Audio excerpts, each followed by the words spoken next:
Hi, it's Brittany from the Empurrium. Welcome back to my channel. Today is another day of the 13 Days of Halloween video series, and we're going to make the Angie basket from Stitches by Christy. I made the medium size. It's a nice size. I believe there's 3 sizes, small, medium, and large. I didn't truthfully look at the dimensions. I just thought I'd like the medium. So I used smooth vinyl from my website. This print is Taylor Cat's. It's like eras. It's a mashup of them. I love it. The art is from Hex Reject. I have a discount code there. It is Meow. So if you want to grab the art for yourself. I used an accent of glitter vinyl from More Me Know, bubblegum webbing from Wizardry, along with fairy floss pastel rainbow thread. My lining is water resistant canvas from More Me Know. I use the flamingo pink color, and you can peep a little woven label from there in there as well.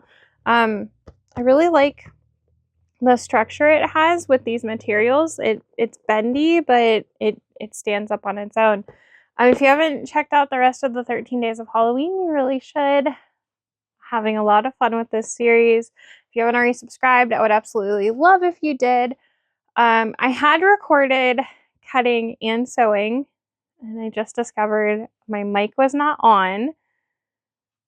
So we're not going to do the cutting, I don't think, because I'm going to have to voice over the rest. So the cutting is straightforward. It is just a lot of rectangles. So I'm so sorry. It's going to be a voiceover. I hope you have a great day. All right, are we excited for this voiceover? It's like a whole different experience for me.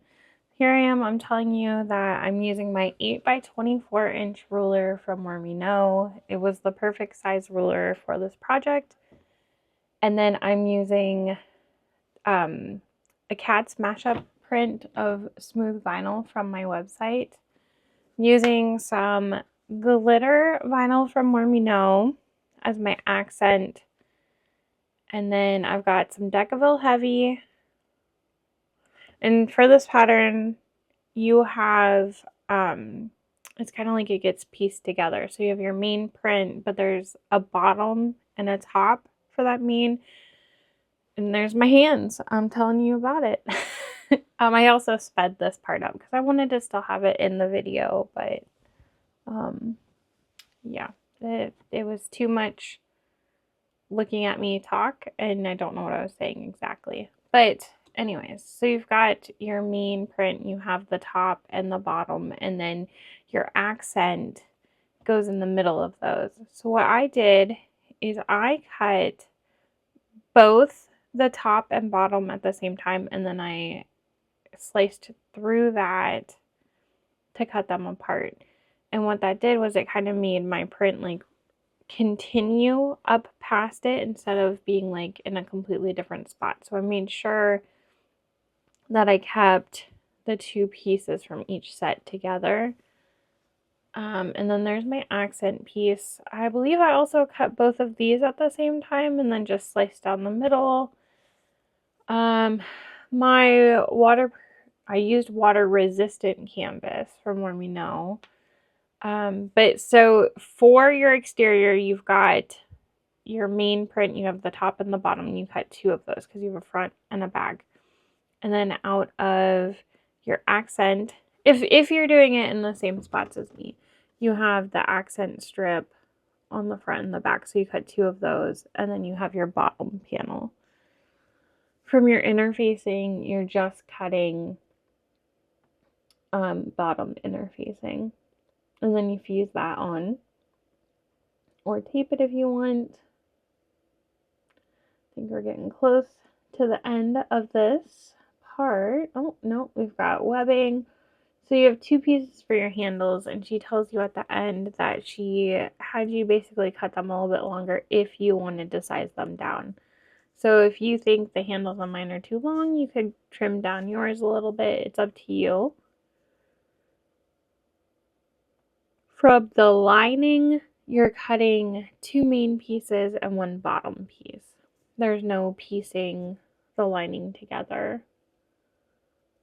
It's pretty straightforward. And I did really enjoy the combo of my smooth vinyl with the water resistant canvas for this. I think it worked out really well. And there I cut the two main panels, and now I'm cutting the bottom.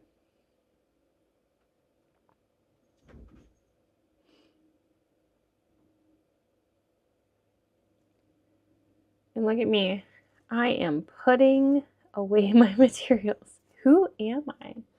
I had cut them with the selvage still there. I cut them a little bit bigger so I could go back and trim it down and just cut the selvage off. That was easier for me. Oh, and now I'm telling you the pieces we cut, going over them real quick. And then I'm telling you I'm going to go fuse the bottom. And there I'm matching up which piece goes to which also. I think I went over the pieces here. You can see better from the like view down how I had trimmed those pieces, or I had cut them as one piece and then cut them down. And they match up. I thought I was going to use that little square tag from Heartwood and Hide, and it ended up being just a little too tall for what I wanted to do. I also went and marked the centers of my base along with marking 1-inch lines around the edge of the base because we're going to do a tack down stitch, not tack down. You're just stitching it. It holds the inner facing to the base. I also marked the centers of the bottom main pieces and my lining main pieces.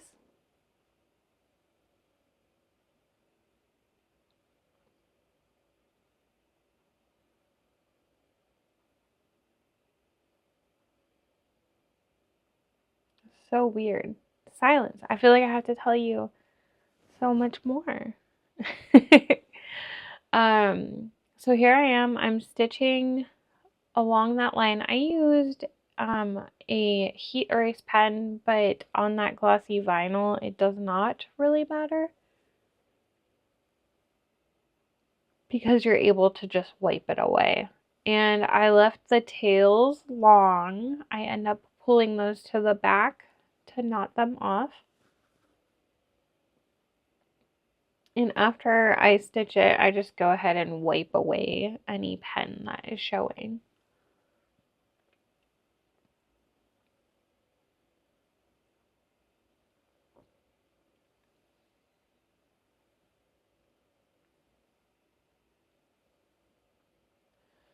Before I get to the end, I pull my original stitch to the back.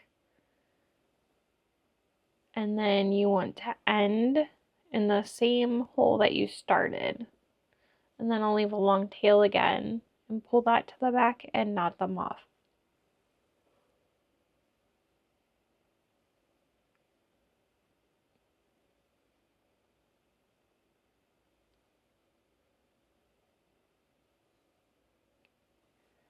And once you've done that, you can set the bottom panel to the side.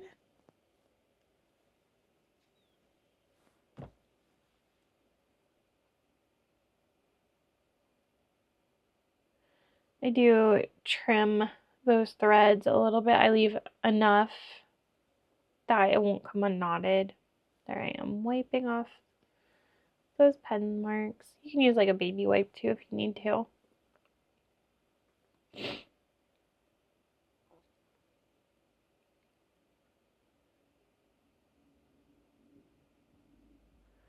The fairy floss on white glitter is probably one of my favorite combos. It is so pretty. Right, now we're going to piece together those exterior panels. So you want to make sure that you have your directional prints facing the right way, but you're going to take that bottom exterior and you're going to put the accent panel lined up at the top, right sides together.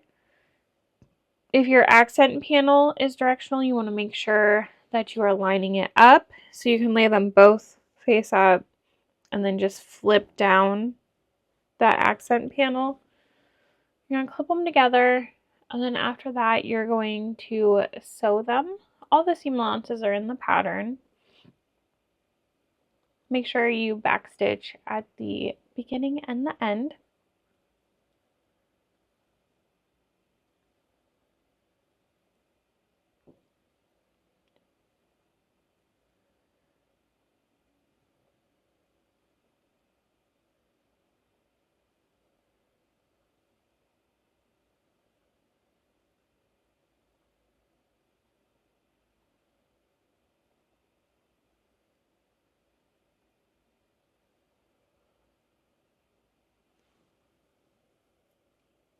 And I like to chain mine together, so I'll just do one after the other as much as I can.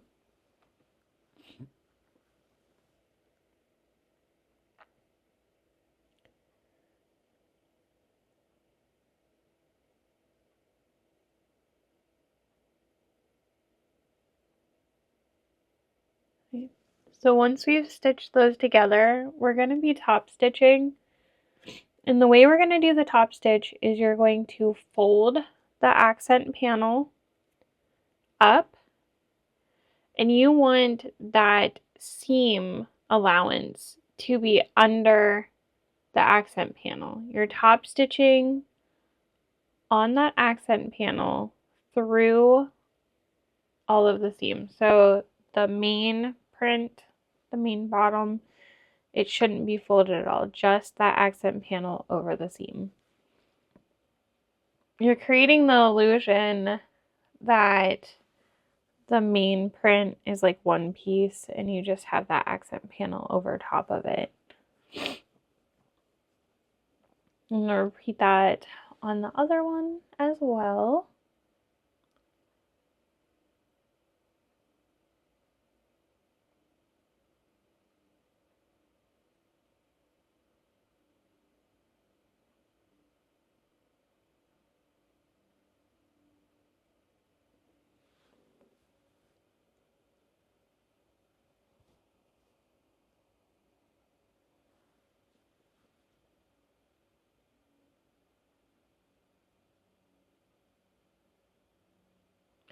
From here, we need to do the top main prints. So there I am making sure they line up because each one is a little bit different and I want to make sure that the print continues. So again, you want to make sure your directional prints are right. So I laid them both right side up, lined them up, and then I just folded down that top panel. Clipping it together, you're going to be sewing it with the same seam allowance you sewed the other two pieces together.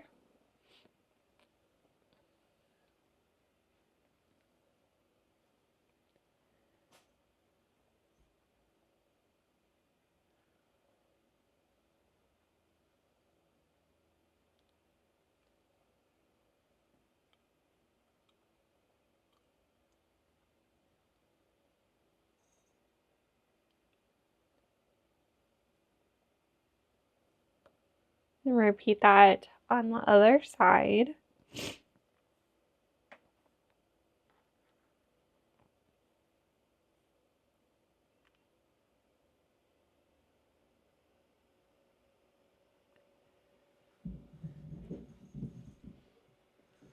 It's funny because when I record, I'll talk about like the cats or like noises in the neighborhood. Well, I will let you know right now that the cats have the zoomies. It's just I am downstairs on my computer instead of at my sewing machine. I'm pretty sure one of my neighbors was revving motorcycles during this video too, unless that was a different one. It's so hard because the sound just isn't there. We'll never know what I said.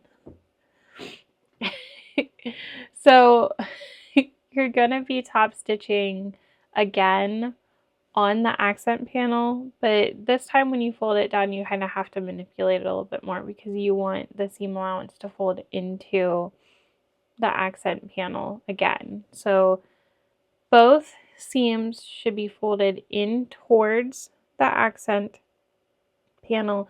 You should be top stitching on the accent panel through that seam.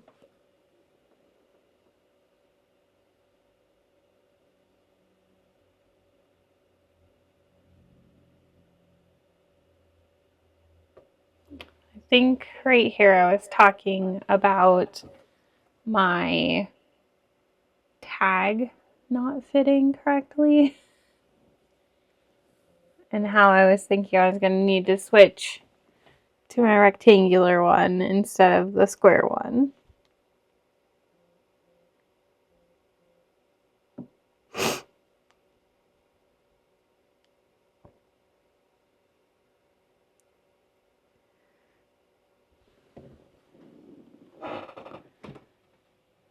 Yep, there we go. So what happened was I could have put that tag on there, but it would have covered the stitches, and I just didn't think it would have been the greatest look.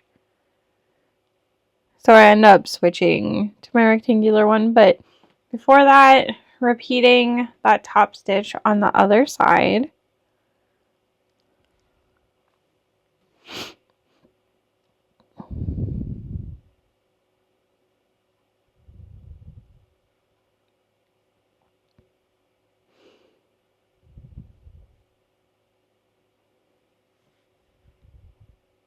I think I really miss the machine and sewing sounds because they're not there.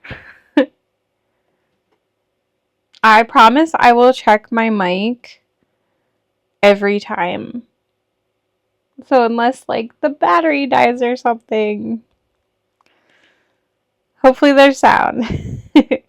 Yep, here I am. I'm putting my rectangular label on. And I just go off of like the center notch I made at the bottom and then eyeballing from there mainly.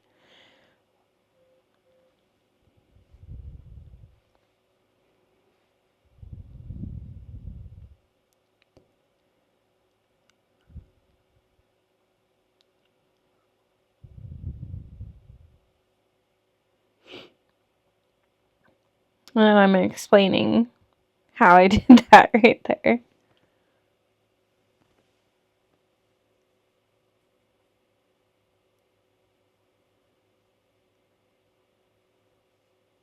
When I stitch on my labels like that, I like to use a stitch length of 4.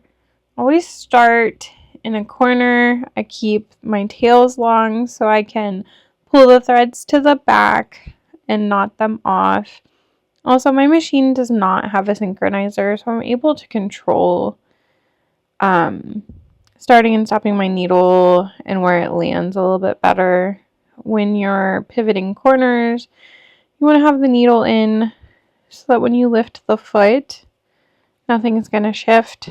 You also want the needle to be coming back up. It means your stitch has completed. It's going to make for cleaner corners. And I use a skinny, like narrow workspace foot. So I'll kind of keep like the center foot on my tag, and then I'll let like the outside foot be at the edge. That kind of helps me line it up. I don't always do it completely perfect, but for the most part they look pretty good. It's just kind of like a slow and steady thing there for that.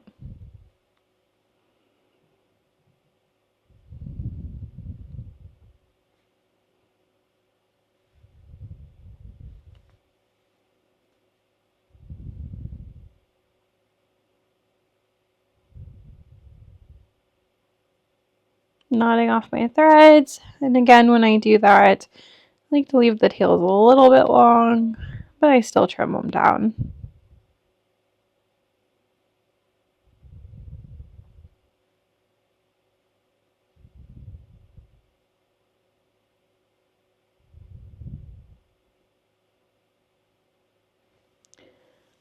Once you have completed the main panels, you're going to attach the bottom. If you haven't already marked centers for the bottom panel and the exterior panels, you're going to want to do that now. You're going to line up the centers, clip them together. Then you're going to be sewing them together along the length of the bottom panel.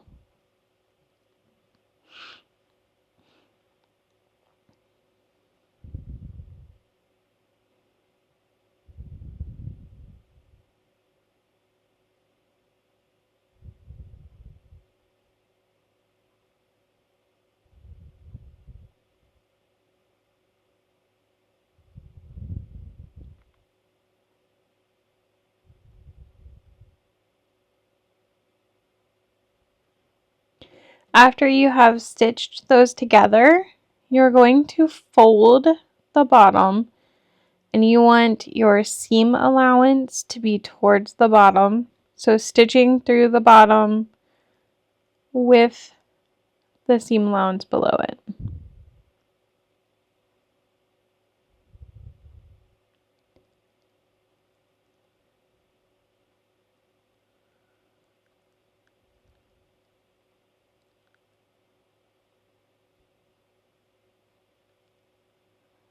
And after you've done that on this side, you're going to repeat for the other.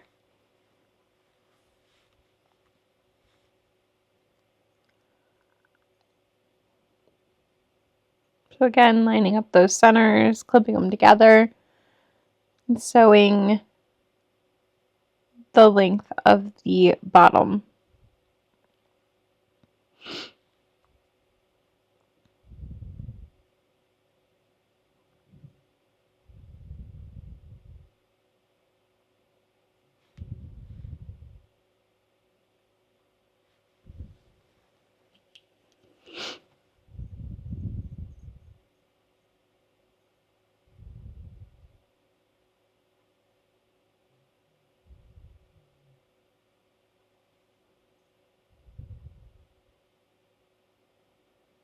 Once you've stitched that, again, you're folding the seam to the bottom and top stitching on the bottom panel through that seam.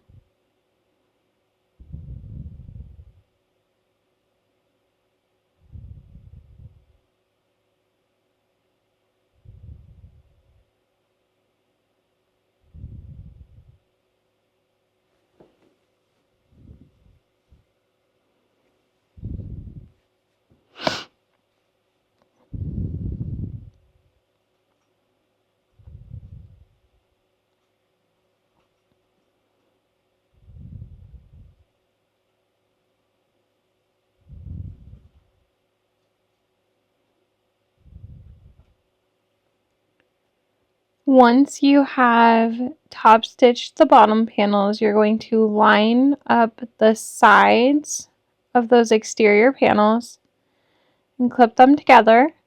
You want to take care to line up that accent panel in your seams. It's going to make it look better when it's finished. If you need to kind of fold the bottom and clip it, be mindful of your materials. My glitter vinyl with the Decaville Heavy, if you fold it too hard, it might leave a crease that's hard to get out. So just be careful there. But then you're going to sew those side panels together. Make sure you backstitch at the start and stop. You're going to do it on both sides. You can also do a little backstitch over the seams where the accent panels connect. I don't think it's too necessary, but also you may have a little bit of trouble going over those seams. If you do, you can use like a hump jumper or a scrap of material to help lift the presser foot. Depending on the materials you used in your machine, it might struggle a tiny bit. If you need to, you can hand crank there.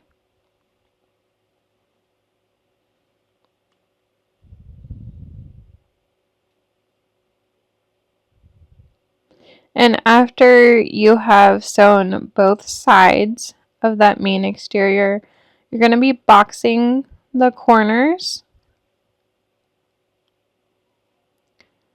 So you should have a center marking on the ends of your bottom panel as well. You're going to line the seam up to that center mark. And I opened up my seam and laid it flat so you can see there with the clip in the center.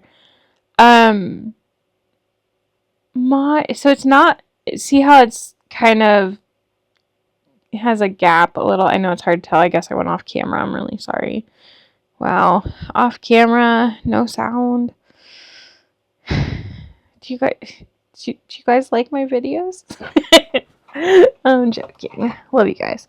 I just kind of worked it so it fit, but I think what happened is sometimes glitter vinyl and other vinyls will shrink some when you use the heat press to adhere interfacing. So it's probably just what happened. My bottom panel probably got just slightly smaller, but I made it work. It was fine. So after you've clipped those and lined them up, you're going to stitch them together across that seam. And make sure you back stitch well at the start and stop. You don't want this to come apart. I'm also not trimming anything for the exterior.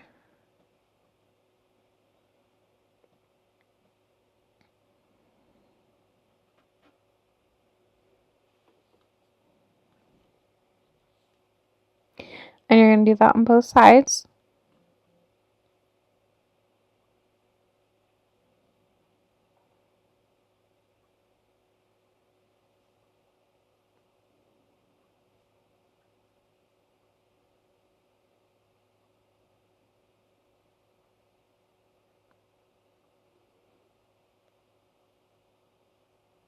After you have boxed those corners, you're going to turn the exterior right side out.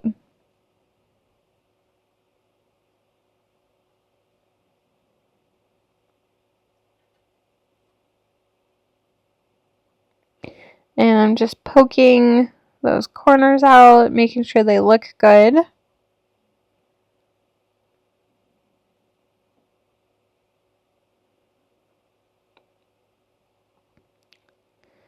And what we are going to do now is attach our handles.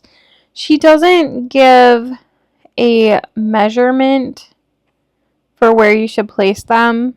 She says placement is personal preference, and I allowed extra in the webbing measurements for you to fit them as needed. So that's what I was talking about in the cutting portion. But I'm pretty sure I ended up placing them 3 inches apart. So 1.5 inches each from the seam. And I didn't trim off any extra, and I just lined it up to the edge. And I like where they were and how it came out. I think for me, I would place them the same way next time.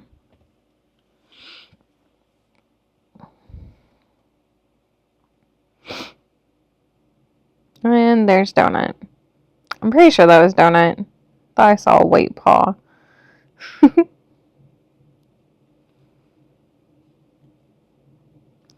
Once you have clipped those on, you can go ahead and baste them.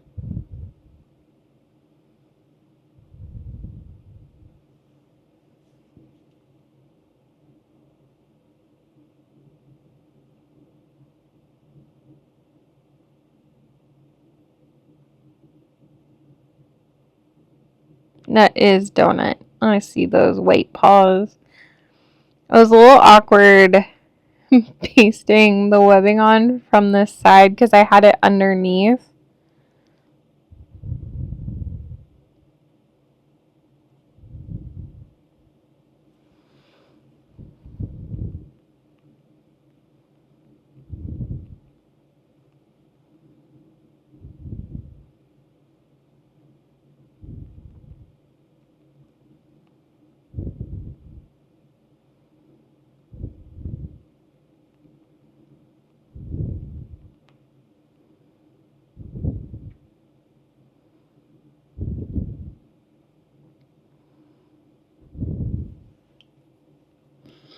And you're doing that to both sides.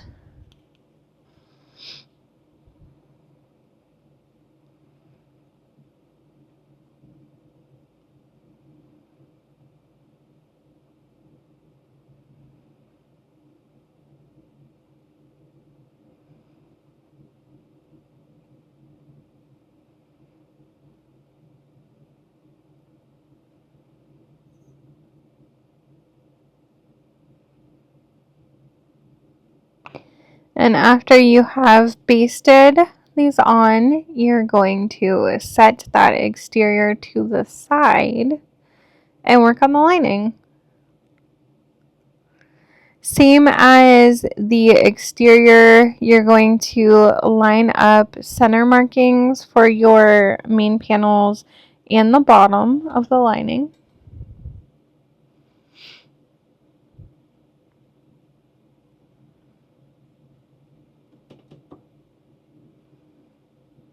And you're stitching from end to end on the bottom on both sides, just like we did the exterior. However, you're not going to top stitch. You could if you wanted to, but it's really not necessary. Also, okay, no, you're not, sorry, you're not stitching from end to end on one of the sides. So see here, I've left a turning hole. You're gonna stitch a little bit at the start, a little bit at the end. Oh, so sorry. See, it's just like normal. My allergies. Okay, so you leave a turning hole on one side and the other you're gonna stitch all the way across. Oh, sorry. I'm just learning how to use my mic with my laptop also. Not really sure how to mute it and stuff. Working on it. It's only going to get better.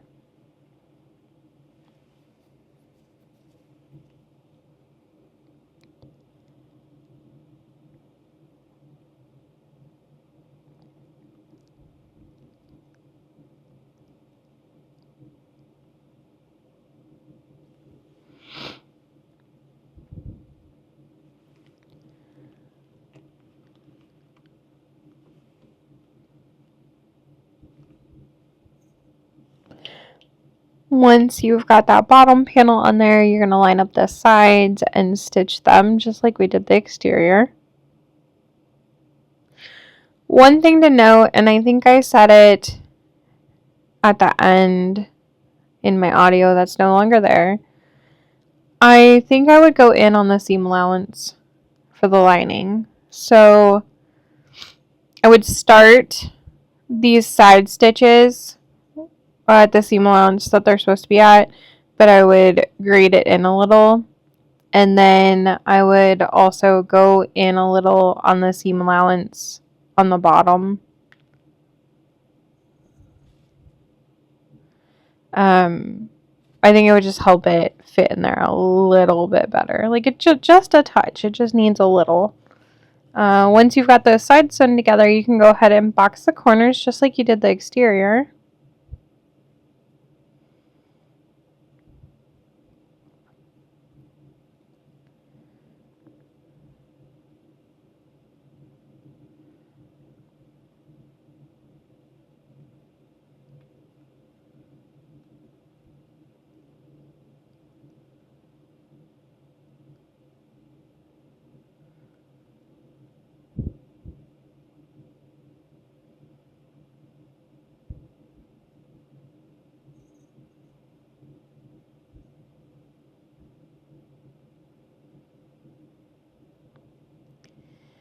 And then you're going to sew the other side. I feel like I'm so slow when I'm just trying to like talk you through it. I know it's not slow, but you know.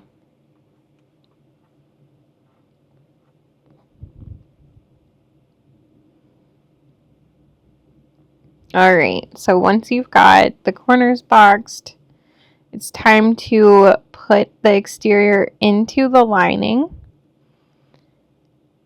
And generally, I like having my exterior flipped and putting the lining inside of it. But I will say, when I birthed this through the turn hole, it was a lot easier because the exterior was already like the way it needed to be.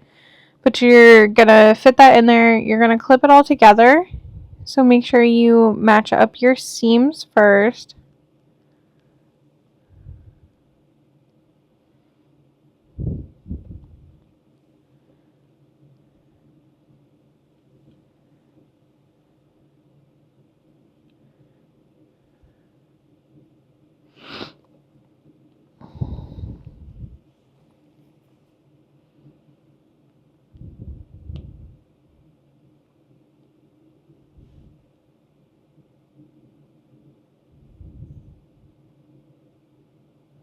And I'm just clipping all the way around and making sure everything fits nicely.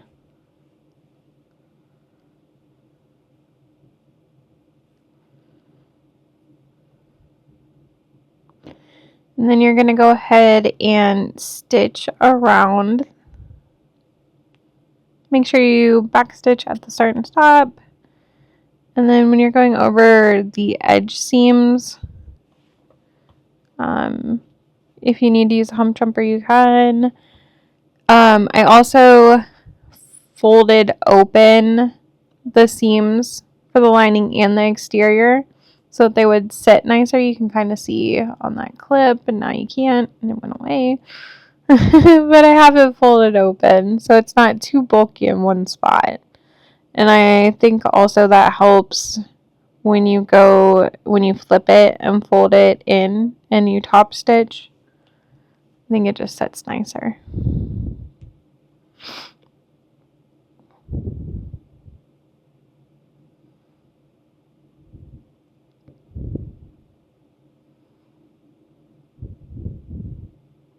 I know I already said it, but I really liked the combination of the smooth vinyl and the water resistant canvas for this.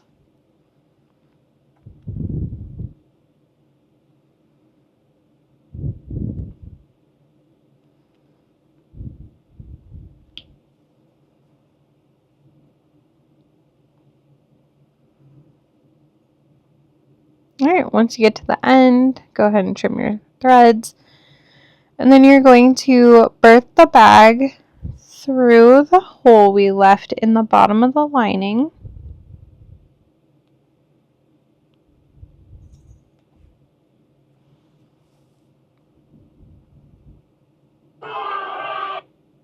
Sorry, computer made noise.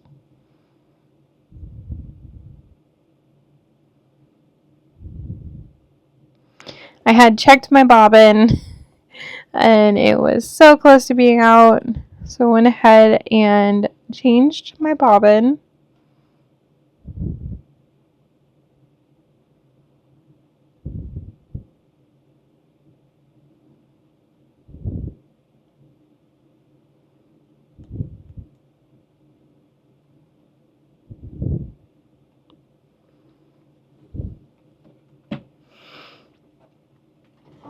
And again, like, it was a lot easier birthing this with that exterior already flipped. I didn't have to poke my corners out again or anything. It worked really well. But I do make sure that the bottom is nice there.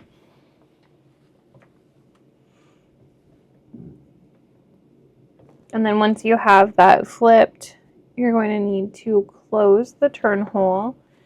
Right here, I am deciding about the tag I'm putting in. You can see I grabbed one of my pink logo tags, and then I thought, oh wait, I have Taylor Swift themed tags. So I grabbed my giant bag of woven labels. Someday I'll organize them. But I grabbed a pack of the Taylor eras. I got those from More Me Know. And I chose Midnight's. It's got the clock on one side. It's got a cat on the other. Could it be more perfect?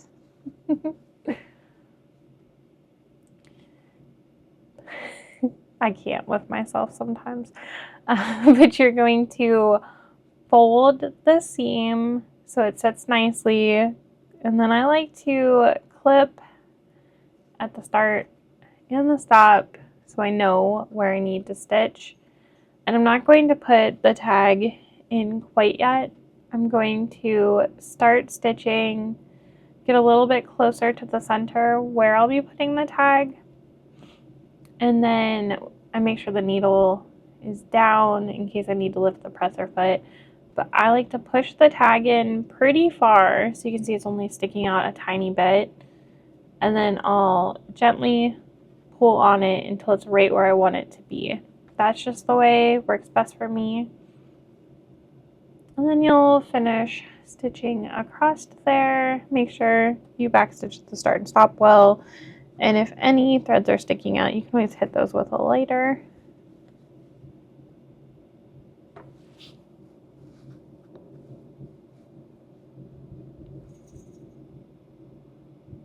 Okay, and then you're going to push the lining down into the basket. Make sure you're poking the corners in there nicely too. And then just using your fingers, you can kind of roll the seam to get it to lay nice and flat. And then I just clip all around there. When you're on that seam, you can really like force it to lay flat too. And if you opened up the seam on the lining and the exterior, it's just going to fold down so much nicer and even out that bulk.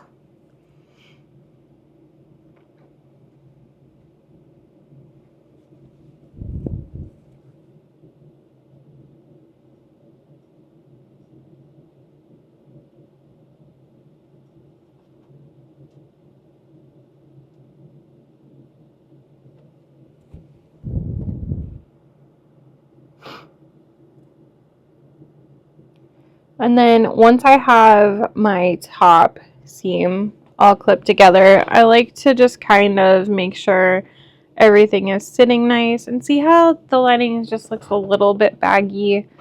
I think I'm just talking about it right now. That's why I think I would go in just a little bit on the seam allowance. I generally like top stitching from the exterior of the bag versus stitching in the lining.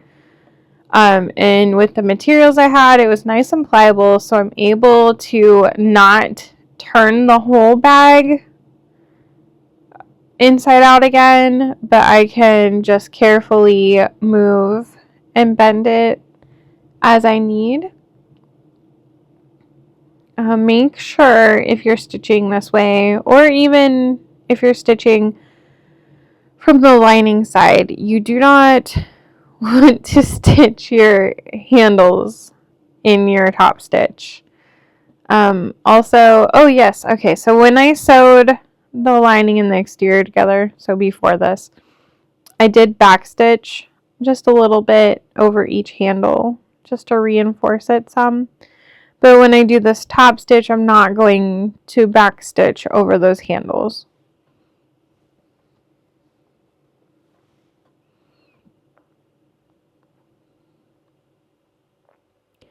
So I'm just manipulating the bag as I go, making sure it lays flat at least like 3 to 4 inches in front of the needle as I go. So you have to adjust a bit, but I didn't want to flip it and then flip it back.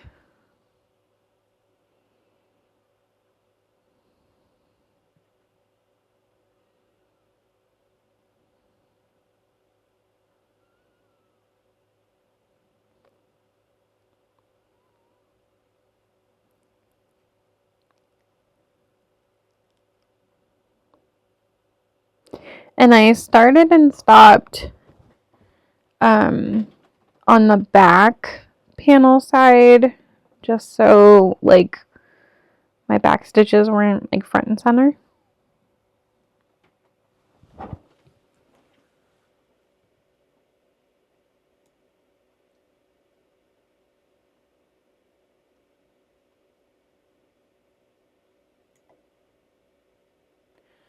And once you have stitched all the way around, you're all done.